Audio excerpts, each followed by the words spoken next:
She had always believed that hard work could lift her from the tiny servant quarters where she grew up, but that belief was about to be tested in the most brutal way. On the day her future was supposed to begin, the day she was meant to secure the scholarship that would change everything, she found herself standing at the edge of a moment that would unravel her life. The morning had started with hope, a rare kind of hope that glows quietly in the hearts of children who have learned to dream in silence. She carried her documents in her hand, her mother's neatly folded uniform still damp from the early wash. The city air felt sharper that day, as if the universe itself were watching her take those steps toward a future she had fought for alone. But fate had a strange habit of placing crossroads where people least expect them. And as she walked past the towering school gates, completely unaware of how fragile her dreams were, a sudden commotion broke the rhythm of her steps. A boy lay on the ground a few feet away, blood staining the pavement beneath him. The world around them moved in slow motion, but her heart moved faster. She didn't know his name. She didn't know his world. She didn't know that helping him would cost her everything, or that this single act of compassion would eventually lead her into the home of the most powerful family in the city. And nothing, absolutely nothing, would ever be the same again. Her knees hit the pavement before fear could fully register. The boy's breath was shallow, his face pale, his arm twisted unnaturally beside him. Cars slowed, a few people stared, but no one stepped forward. She didn't waste a second. Her hands trembled as she pressed her scarf against the wound on his forehead, trying to stop the bleeding. The world around her dissolved. No scholarship, no appointment, no future tugging her forward. Only this fragile life in front of her existed. Her heart pounded against her ribs as she tried to lift him slightly. She was calling out for help, though. Her voice barely carried over the noise of the morning traffic. Her shoes slipped against the pavement, and her palms burned as she fought to keep him upright. A shadow of panic hovered over her, but her determination pushed it aside. She had grown up watching her mother tend to every injured creature in the alley behind their quarters, stray cats, bruised children, even injured workers who refused to go to a clinic they couldn't afford. Compassion had been stitched into her from childhood, and now it guided her actions like instinct. Minutes stretched like an eternity before a security guard finally approached, radioing in for assistance. Relief washed over her, but so did the realization of time slipping away. The scholarship interview was starting soon. Her documents were scattered on the ground, some pages stained with dust, one edge bent where it had landed near a puddle. She watched as a bus rolled past in the distance, the very one she was supposed to be on, but she stayed. Even as the ambulance siren neared, even as the crowd grew, even as urgency tugged violently at her future, she kept her hand pressed against the boy's wound until the paramedics took over. When they thanked her, she stepped back silently, unnoticed in the swirl of flashing lights. Her palms were still stained with his blood. She picked up her papers carefully, dusting them off, trying to smooth out the creases that now mirrored the state of her chances. The world felt heavier as she boarded the next bus, a full 40 minutes late. Her reflection in the window looked unfamiliar, a girl caught between what she had planned and what she believed was right. By the time she reached the scholarship office, the hallway was silent. The last student was leaving, clutching a folder thick with recommendations. The staff member at the door glanced at her with polite detachment, informing her that the panel had finished for the morning. She attempted to explain, her voice strained from emotion, but her words met an expression that remained unmoved. Rules were rules, and she had broken one punctuality.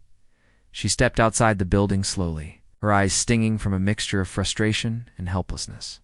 The sky, which had felt full of promise earlier, seemed distant now. She walked to the bench outside, her legs heavy, and sat with her papers resting lifelessly on her lap. For a long moment, she didn't move. She simply breathed, counting each inhale like it might steady the ache inside her chest. Her mother arrived shortly after, breathless from rushing across the city. The worry in her eyes deepened when she realized what had happened. The girl tried to stay composed, but her voice broke when she explained the reason for her delay. Her mother did not scold her, did not question her decision. Instead, she placed a gentle hand on her daughter's back, a simple gesture that carried the weight of unspoken understanding. But kindness does not always shield one from consequences. While the sun dipped lower in the sky, news quietly traveled through unseen channels. The boy's accident became a whisper in classrooms, a topic in parent groups, and later, a spark that would ignite a storm she could not yet see. Her name appeared in attendance logs, marked absent at the most crucial moment. Her scholarship status was placed under review by evening. The girl sat at the small table in their servant quarters, staring at her documents again. The thin walls around her echoed with distant laughter from the mansion's garden. A world of privilege separated from hers by more than just space. Her mother washed dishes in silence, occasionally glancing at her with a mixture of pride and worry. She replayed the moment in her mind again and again, kneeling beside the injured boy, choosing to stay even as the clock betrayed her. She wondered if she had made a mistake, if compassion had led her down the wrong path. But deep down, she knew she couldn't have walked away. Her heart simply wouldn't have allowed it. What she didn't know, what she couldn't possibly imagine, was that the boy she had saved was not just any child.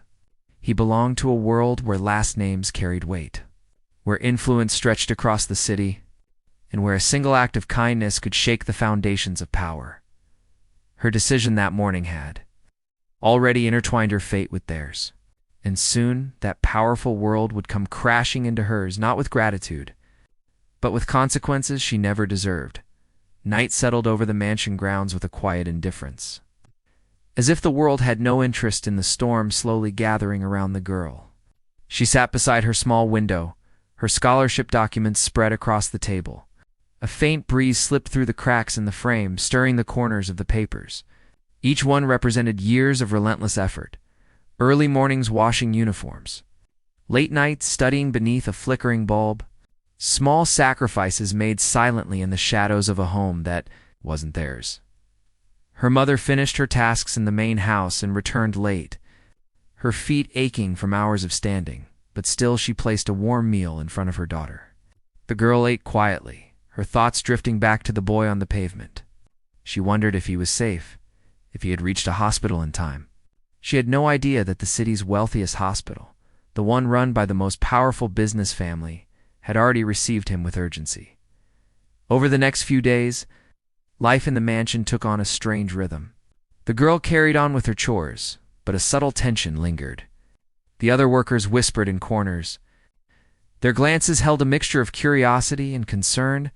Something had shifted, though no one knew exactly what. It wasn't long before the news reached them. The boy she had helped was not just important. He was the heir to one of the most influential families in the region. His father, a man whose name commanded respect and fear, had arrived at the hospital within minutes of the call. The media had caught wind of the incident, and though details were scarce, headlines began to emerge about an unidentified girl who had acted quickly to stabilize the injured heir before help arrived. But the girl didn't see those headlines. She didn't hear the praise being spoken behind closed doors. Instead, her reality unfolded in a harsher direction. The school sent a formal notice her scholarship application had been deemed invalid due to her failure to attend the interview on time. There was no mention of her good deed, no acknowledgement of the circumstances, just a cold decision that closed the door she had been reaching toward for years. Her mother held the notice with trembling hands. The weight of it settled over the room like a thick fog. The girl stood still, absorbing each word like a blow. She had dreamed of escaping the cycle of service and struggle, stepping into a world where she wasn't defined by her mother's uniform or the social class they were born into. That dream was now slipping away. But fate had not finished weaving its threads. A few mornings later, the mansion erupted with unusual activity. Luxury vehicles lined the driveway, security personnel rushed in and out, and the air buzzed with attention that reached even the servant quarters. The girl and her mother watched silently as the family returned home, but this time they were accompanied by someone unexpected. The injured boy, now recovering, walked with a slight limp beside his father. He had seen her face during those chaotic moments on the pavement. While drifting in and out of consciousness, he had felt the steady pressure of her hands on his wound, the warmth of her voice urging him to hold on, the unwavering presence of a stranger who refused to abandon him. When he later learned that she had lost her scholarship because of helping him, guilt settled over him like a shadow he couldn't ignore. His father was a man of decisive action. Once he learned the full story, pieced together through medical reports, street cameras, and witnesses, he felt something shift inside him. The life of his only son had been preserved not by money, not by status, not by connections, but by the courage of a girl whose name no one seemed to care about. That realization carried a weight that pushed him toward the one place he rarely visited: humility. But humility did not come naturally to a man accustomed to power. And power, when shaken, does not move quietly. The confrontations began subtly. Supervisors approached the mother with probing questions. Who was her daughter? Where had she been during the accident? Why was her name appearing in whispers around the city? The questions were tinged with suspicion, not gratitude. Rumors spread quickly, some suggesting the girl had exaggerated her role, others implying she had acted irresponsibly. One evening, as she was sweeping the back corridor, she overheard two staff members discussing her. To them, she was just the maid's daughter, someone who had stepped outside her place. Their voices carried a harshness that sank deep into her heart. They questioned her intentions, mocked her loss of the scholarship, and dismissed her act of kindness as foolish. She finished her chores that night with quiet dignity. But inside, a storm churned. Each cruel whisper reminded her how easily people reduced her identity to her mother's profession, how society measured worth by class and skin tone rather than actions. Days passed, and pressure continued to build, not for the wealthy family, but for her. Instead of receiving recognition for saving the air, she became the target of scrutiny. Some staff believed the scholarship committee's decision was justified, insisting that rules should not bend for someone of her status. Others feared that any association with a powerful family might bring trouble. Jealousy played its part too, feeding the narrative that she didn't deserve attention. Yet in the midst of the coldness, something remarkable was happening. The billionaire father had begun quietly investigating the girl's background. The more he learned about her struggles, her work ethic, and her dreams, the more he felt the sting of injustice. His son, too, wanted to meet the girl who had stayed by his side.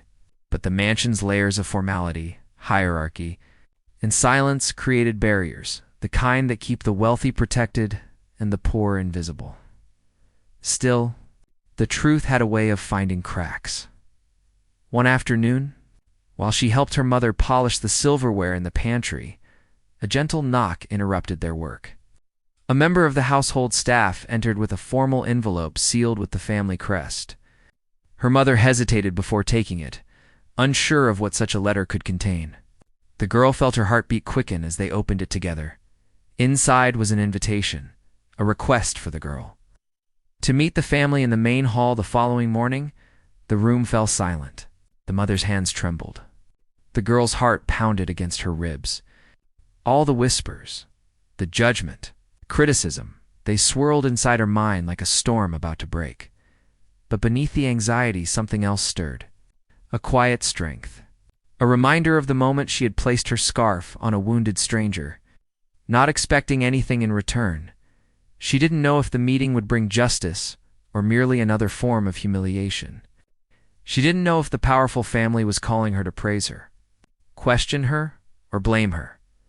But she knew one thing.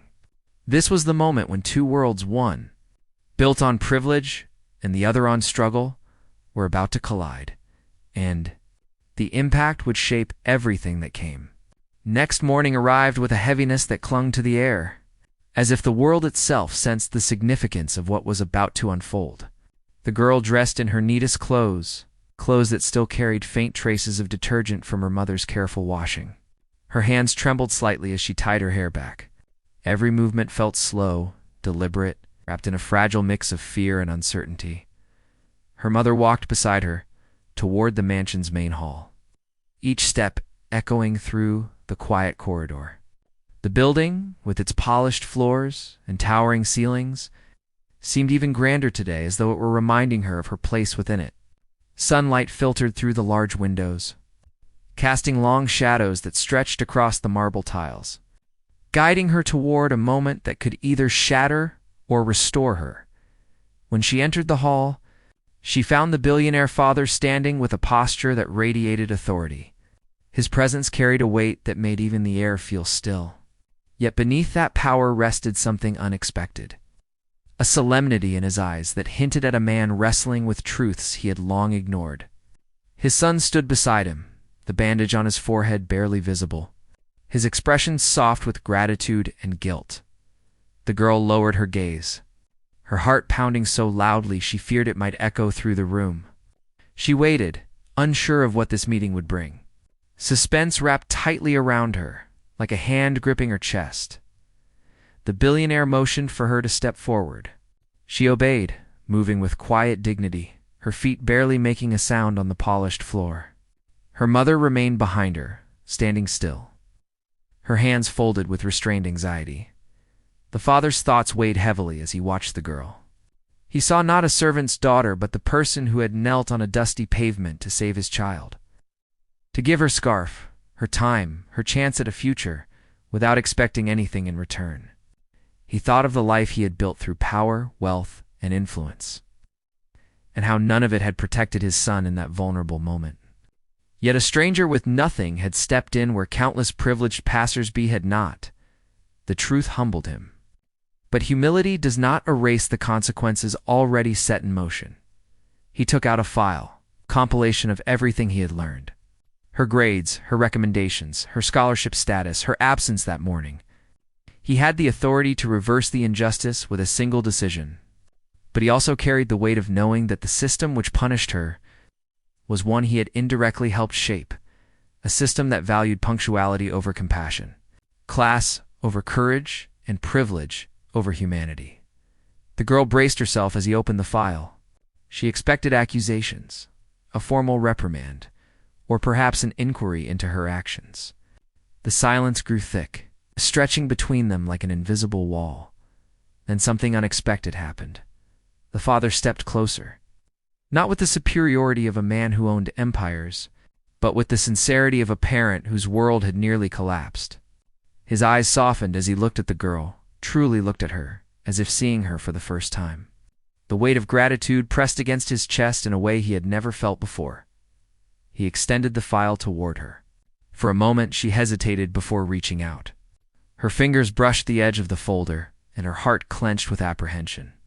Inside lay the truth of what this moment meant. As she opened it, her breath caught.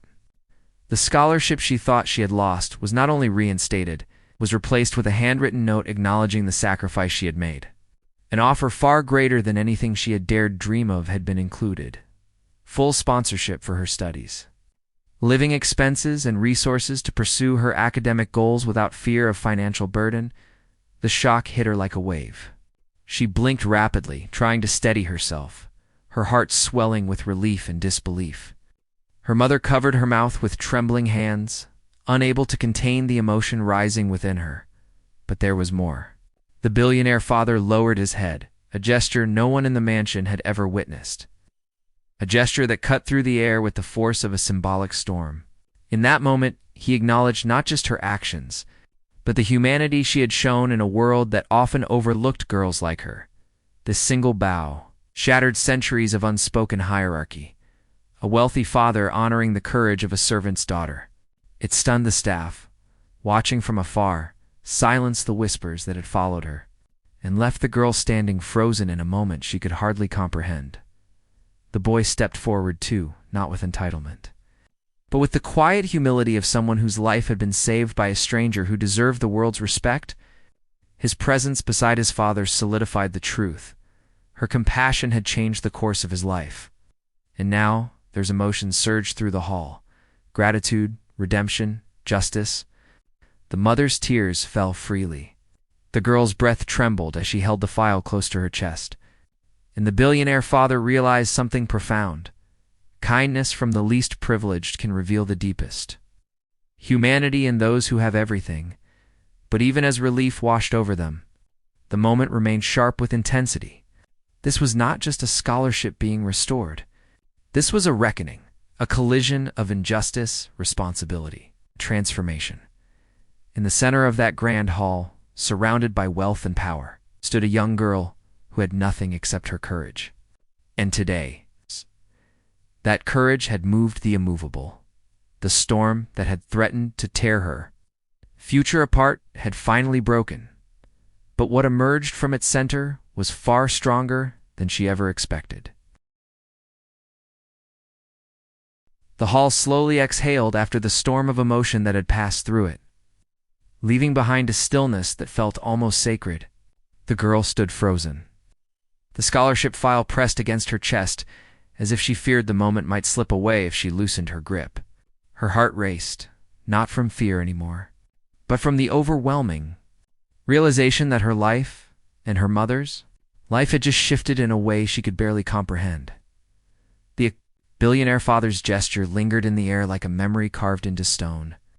His subtle bow had broken through the rigid walls of hierarchy, challenging an entire system built on lines that separated privilege from struggle.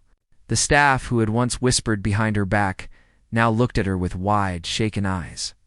They had seen something impossible, a reversal of roles they never imagined. And in that reversal lay a truth that would echo far beyond the polished floors of the mansion. Her mother stepped forward with slow, trembling steps. The years of hardship etched into her hands suddenly felt lighter. The girl felt her mother's arm wrap around her shoulders, a gesture filled with pride, relief, and the kind of love that grows in quiet corners of difficult lives. The billionaire father watched the two of them, humbled by a realization he could not escape. Humanity is not measured by wealth, but by the willingness to protect another life without hesitation. The meeting concluded without ceremony, yet its impact felt larger than any celebration could ever hold. As the girl and her mother walked back toward the servant quarters, the mansion seemed different, not smaller but less imposing. The walls that had once towered over them now felt like distant shadows. Each step carried a new weight of dignity, invisible armor formed from recognition long overdue. When they reached their small room, the girl finally allowed herself to breathe fully. She placed the file gently on the table, her fingers tracing the edges, as if memorizing every detail. The sponsorship, the written acknowledgement of her act, the promise of a future unburdened by financial chains, all of it sat for her like a doorway into a world she had dreamed of entering since childhood. For the first time in days, she felt the possibility of hope, not as a fragile ember, but as a flame strong enough to weather storms. The following weeks unfolded like a slow sunrise. The story of the servant girl who saved the billionaire's son spread quietly at first, then steadily gained momentum. Workers in the mansion, who once doubted her, now carried a different expression. When they saw her, a mixture of admiration and apology. Parents at the school whispered her name with a tone that no longer dismissed her. Even the scholarship board, pressured by the billionaire father's stern reprimand, issued a public statement revising their decision and acknowledging her sacrifice. Yet through all the attention, the girl remained grounded. She continued helping her mother with chores, studying late into the night, and preparing for the journey ahead. Her humility became her strength, reminding her of where she had come from and what she had nearly lost. The world around her began to change, but she held tightly to the values that had guided her on the day. She knelt beside the injured boy. The young heir recovered fully, often standing by the garden window watching the servant quarters with a quiet gratitude he could not express. He carried the memory of her steady hands and calm presence with him, a reminder that compassion comes from unexpected places.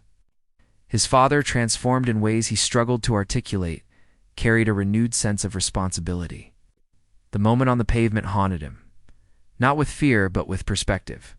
It forced him to confront the fragility of life and the strength of character in those society often overlooks. One evening, as the sun dipped beneath the horizon, the girl stepped outside and looked toward the mansion. The sky was brushed with shades of gold and orange, the fading light reflecting off the tall windows. She closed her eyes and allowed the breeze to move past her, carrying away the remnants of worry that had once held her captive. What remained was clarity. She understood now that her act of compassion had never been a mistake. It had been a choice rooted in her deepest beliefs that a life in danger comes before personal gain, that humanity matters more than ambition. And though the world had punished her at first, it had ultimately returned what was hers with something far greater: recognition, opportunity, and the chance to break free from the boundaries of her upbringing. Her mother joined her outside, their silhouettes merging in the soft twilight. They stood side by side, no longer defined by the walls of the servant quarters or the limitations of their social rank. The path ahead would not be easy, but it would be theirs, carved through resilience, sacrifice, and the courage to act when others looked away. As night settled over the city, she allowed herself to imagine the future waiting for her classrooms, where she would learn freely. Spaces where she would not be judged by her background, and a life built not on charity, but on the strength of her own choices. Her story was no longer just about survival. It had become a testament to the power of character in the face of injustice, and for anyone watching her journey from afar, it carried a silent message. Sometimes the world changes not when the powerful act, but when the unseen rise with courage. And so the question lingers for all who witness her story in a world divided by privilege and prejudice. Who might you become if you chose compassion over convenience, even when it costs you everything?